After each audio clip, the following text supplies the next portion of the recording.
안녕하세요. 무비피어TV 마음바꾼입니다. 먼저 베르세르크 사도, 불사신 조드를 알아보겠습니다. 불사신 조드는 작품 속에서 그의 탄생은 300년 전입니다. 많은 이들이 불사신 조드를 해고기사와 더불어 1000년 전의 인물이라고 보는 사람들이 있는데 그것은 억측입니다. 어디에도 조드가 1000년 전에 있었다는 소리는 없습니다. 그리고 조드는 해고기사에게 이런 말을 가끔 합니다. 옛 동료, 옛 친구라는 말을 자주 하는데 가츠도 가끔 해골 기사를 보면서 저것은 동료라 라고 이 점을 착안해 볼 때 조드는 300년 전쯤에 강력한 힘을 가진 용병이었다고 볼 수 있습니다. 해골 기사는 그때도 여전히 고드 핸드들에게 원한을 가지고 싸우고 있었고 그렇던 중 지금의 가치를 발견했듯이 용병 조드를 보게 되고 그와 인연을 유지하게 되며 해골 기사를 막을 수 있는 건 오직 자신뿐이라 생각을 합니다.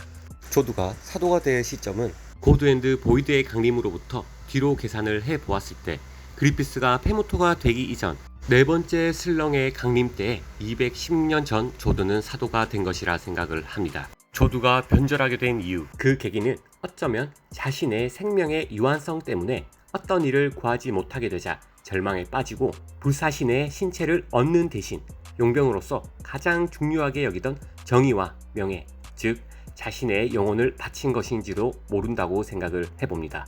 그래서 그는 이제 드래곤볼에서 손오공과 다시 싸우기 위해 베지터가 BBD에게 자신을 버리고 순수한 악으로 돌아가기를 선택했듯 그들의 부하가 되게 된 건지도 모른다고 저는 생각을 해봅니다. 그러나 그의 긍지는 여전하기 때문에 그는 아직도 베지터처럼 의외의 모습을 보이는지도 모른다고 생각을 해봅니다.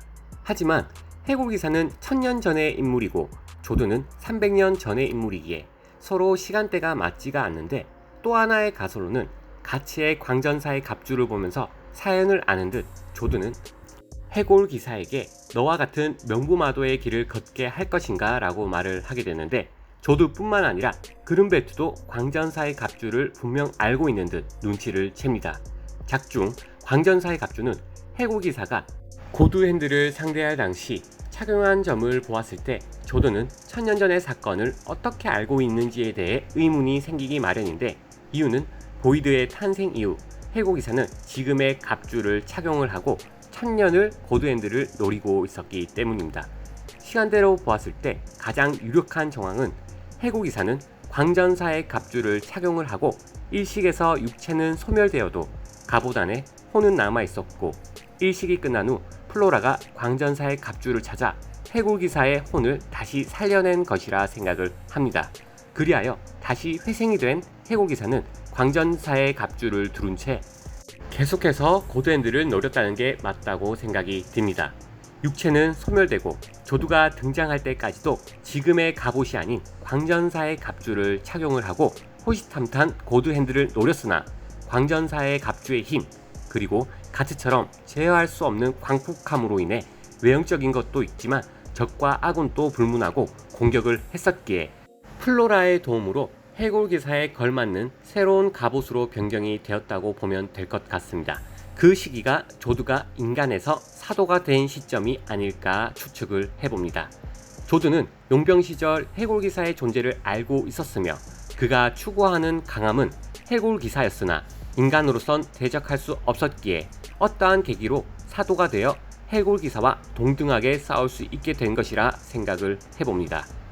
그는 사도가 되었을 때도 오직 강함을 추구를 했었기에 사도가 되는 것은 단순히 강자와 결투를 하기 위해 인간이 아닌 육체를 얻을 수 있는 수단이었다고 볼 수가 있고 그리피스 일식 당시에 강마의 의식을 지저분한 연애라 여겼고 사도가 되었어도 오직 강자만을 바랄 뿐이었던 조드이기에 해골기사와 결투를 할 수 있게 된 것입니다. 사도가 되어서도 그가 과거 용병이었다는 것을 말해주듯 전장에 나타나거나 조드라는 존재는 이미 용병들 사이 소문에 의해 내려진 전설로 조드는 죽었다는 소문이 흐를 때마다 다른 전쟁에 나타나며 조드의 무용담이 매의단 일원들조차 알 정도였습니다. 그것이 바로 불사신 노스페라투라 불리는 이유입니다. 하지만 유일하게 전투를 벌일 수 있는 자가 해골기사였다는 것을 깨닫는 순간 그리피스가 조드 앞에 나타나게 됩니다. 처음으로 그는 고드핸드가 된 그리피스와 대결을 하게 되고 자신만만하던 조던은 그리피스의 일격에 뿔이 잘려나가게 돼버립니다. 처음으로 느낀 공포와 고드핸드의 강함을 사도가 되어서도 이길 수 없는 존재라는 것과 고드핸드에게 복종을 하는 게 사도들의 본능이라는 것을 깨닫고 그는 그리피스에게 복종을 하게 됩니다. 이것으로 인해 많은 분들이 조드를 졸렬드라고 하는 이유인데, 아무리 사도가 강하다고 할지언정 고드핸드의 힘은 절대적이며 사도들에게 힘을 부여시키는 자들이기 때문에 조드는 인정을 하고 그리피스의 돌격 대장이 됩니다. 하지만 조드가 처음 그리피스와 가치를 만났던 당시 그리피스가 고드핸드가 될 운명이라 여겼을 때도 가치에게 예언을 했듯 일식에서 죽을 줄 알았던 가치가 살아있었고 검은 검사로서 운명을 받아들인 본인과는 다른 길을 가고 있다는 것에 조드는 가치에게 동경심을 느꼈으리라 생각을 합니다. 그가 대적할 수 없었던 그리피스에게 가치는 끊임없이 대항을 하려고 발버둥 치고 있기 때문이죠. 그래서 조드는 메이단의 무덤에서 가치와 대결을 할 때 매우 만족을 하며 극찬을 하였습니다. 그만큼 가치는 계속해서 성장을 했고 조드의 심정은 본인은 인간이길 포기하면서까지 강함을 추구했으나 결국 고드핸드인 그리피스에게 무릎을 꿇었지만 가치는 인간임에도 불구하고 그리피스에게 끝까지 대항하는 것이 진정한 강함이라 생각을 하여 절대적인 강자에게 가치가 이기길 바라는 작은 동정을 하고 있는 것이 아닐까 생각도 해봅니다. 해고기사도 사실 조드를 알고 있었기에 해고기사의 힘으로 충분히 조드를 척살을 할 수가 있으나 그를 옛 친구로서 그와 전력을 다해서 싸우지 않는 이유인 것 같기도 합니다. 결론입니다.